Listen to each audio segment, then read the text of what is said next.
আসসালামু আলাইকুম। কেমন আছেন সবাই? আলহামদুলিল্লাহ আমরা কিন্তু ভালো আছি। তো কাছে দূরে দেশে এবং দেশের বাইরে যে যেখান থেকে আমার ভিডিওটি দেখা শুরু করেছেন, আশা করি আল্লাহর রহমতে সবাই ভালো আছেন। তো আমি কিন্তু এই যে বড় পাতিলে পোলাও রান্না বসাইছি। তো বাড়িতে কিন্তু মেহমান আসছে। তো মেহমানরা কিন্তু খেয়ে দিয়ে আবার চলেও যাবে, আর আমিও কিন্তু আজকে আমার বাবার বাড়িতে যাব আর কি। তো একটু সকাল সকালই তাড়াহুড়ো করে রান্না বাড়া করে নিতেছি। তো আমি কিন্তু আরও বেশ অনেক কিছু রান্না করছি, তো সব কিছুর ভিডিও কিন্তু নেওয়া হয় না, একটু তাড়াহুড়োর মধ্যে ছিলাম। তো শুধু পোলাও রান্নার ভিডিওটা নিয়েছি আর ওইটাই আপনাদের সাথে শেয়ার করলাম আর কি। তো যারা যারা আমার ভিডিওটি দেখা শুরু করেছেন, প্লিজ একটি লাইক দিয়ে দিবেন। আপনার একটি লাইক কিন্তু আমার কাছে খুবই মূল্যবান। তো আপনার একটি লাইক কিন্তু আমার ভিডিওটি আরও অনেকের কাছে পৌঁছে দিতে সাহায্য করবে। তো এই তো এদিক দিয়ে আমার ছোটো মেয়ে কিন্তু ঈদ আসার পর থেকে ওর যা যা মন চাইতেছে ড্রেসিং টেবিল থেকে বার করতেছে আর কি ভিনতেছে রাখতেছে, সব এলোমেলো করে রাখছে। তো আমার বড় মেয়ে কিন্তু আবার সব কিছু বের করে নিয়েছে একটু গুছায় সাজায় গোছায় রাখার জন্য। তো যদি আপনাদের কাছে এরকম লাইফস্টাইল ব্লগ ভালো লাগে, চাইলে কিন্তু চ্যানেলটি ভিজিট করে দেখতে পারেন। চ্যানেলটি সাবস্ক্রাইব করে আমার পাশে থেকে যাবেন, নোটিফিকেশন অন করে রাখবেন যাতে ভিডিও ছাড়ার সাথে সাথে আপনাদের কাছে পৌঁছে যায় এবং মূল্যবান সময় বের করে দেখে নিতে পারেন। আর যারা এই কাজটি করে নিয়েছেন তাদেরকে অসংখ্য ধন্যবাদ। তো আমার মা আর আমার ভাইয়ের মেয়ে কিন্তু আসছিল, তো ওরা 2 দিন ছিল, তো আমাকে সাথে নিয়ে যাইতেছে। তো এই তো যাইতেছি, এটা হচ্ছে আর কি আমাদের পাশে এই এলাকার পাশেই ব্রিজ। তো এটা হচ্ছে কাঞ্চন ব্রিজ। তো একসাথে কিন্তু 2টা ব্রিজ, আগের একটা ছিল তো এটার সাথে আর একটা ব্রিজ, আর রাস্তায় এত পরিমাণ জ্যাম। তো এই ব্রিজটুকু পার হইতে বেশ অনেকটুকু সময় লাগছে আর কি। তো আজকে কিন্তু আর নদী পার হয়ে আসি নাই, ব্রিজের ওই দিক দিয়ে আসছি। তো এই যে যেতে যেতে একটু নদীর সাইড দিয়ে যেহেতু যাইতেছি, ওই ভিডিওটা একটু আমার মেয়ে করে নিয়েছিল আর কি। তো নদীতে কিন্তু এখন প্রচুর পরিমাণ আর কি কচুরি হয়েছে।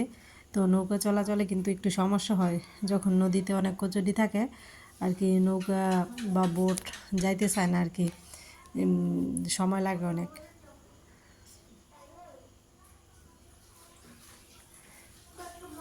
তো দেখতে দেখতে কিন্তু একবারে আমার বাবার বাড়ির কাছেই চলে এসেছি, আর বেশি বাকি নেই, এই অল্প একটু সময়। আর এই যে রাস্তার সাইড দিয়ে যে কাঁঠাল গাছগুলো দেখতেছেন, এগুলো কিন্তু খুবই পুরানো গাছ, আর এগুলোতে কিন্তু বেশ অনেক অনেক কাঁঠাল হয় আর কি।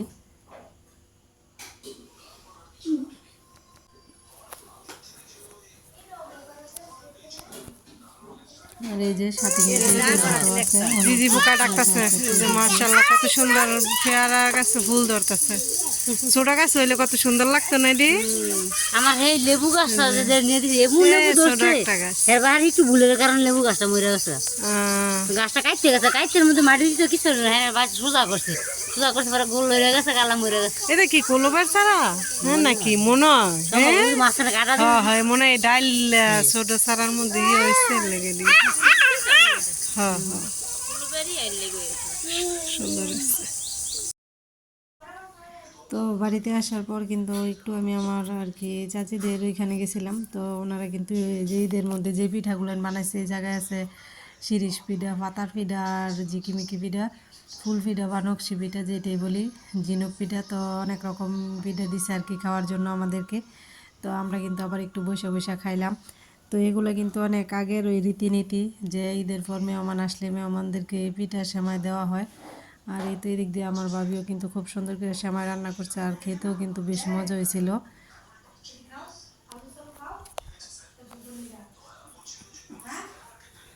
আর এই যে এটা কি ফুল বলতে পারবেন?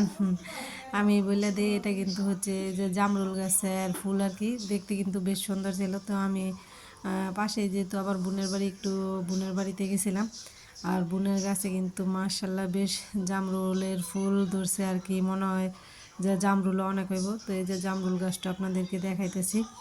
তো মনে হইতেছে যে প্রতি আগায় ডগায় আর কি পাতায় পাতায় ফুলের ইয়া করছে, প্রচুর পরিমাণ ফল, মাশাল্লাহ খুব সুন্দর কিন্তু লাগতেছিল।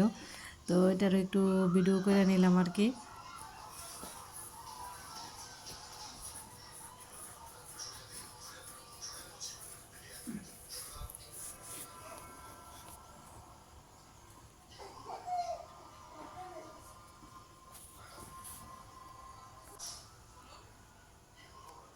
তো সবাই ভালো থাকবেন, আল্লাহ হাফেজ।